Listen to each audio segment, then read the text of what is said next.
ஒரு காலத்தில் மலையூர் என்ற ஒரு ராஜ்யம் இருந்தது. அந்த ராஜ்யத்தின் மன்னர் தமது படையில் புதிதாக வீரர்களை சேர்க்க இளவரசருக்கு உத்தரவிட்டார். இளவரசரின் சேவகன் தானும் அந்த படையில் சேர ஆசைப்பட்டான். இளவரசரிடம் போய், இளவரசரே, நானும் உங்கள் படையில் சேர ஆசைப்படுகிறேன் என்றான்.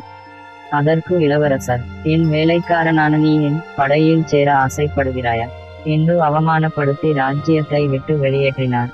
ராஜ்யத்தை விட்டு வெளியேறிய அவன் தன்னை அவமானப்படுத்தியவர்களுக்கு தான் யார் என்று காட்ட வேண்டும் என நினைத்தான். ராஜ்யத்திற்கு வெளியேயோ சண்டை பயிற்சி கூடம் இருந்தது. அந்த பயிற்சி கூடத்தின் குரு தற்காப்பு கலையில் வல்லுநராகிருந்தார். குருவே, நான் அரண்மனையின் வேலைக்காரன்.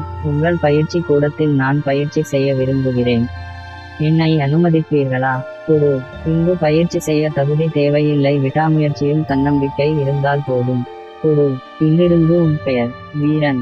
வீரன் விடாமுயற்சியோடு பயிற்சியை தொடங்கினான்.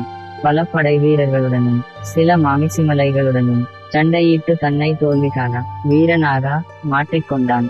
வீரனின் புகழ் மலையூர் ராஜ்யம் மட்டுமல்லாமல் அண்டை ராஜ்யத்திலும் பரவியது.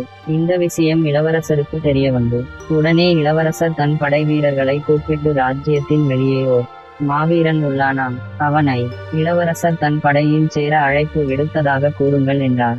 படை வீரர்கள் சென்று வீரனை அழைத்து வந்தனர். ராஜ்யம் வியப்பில் ஆழ்ந்தது.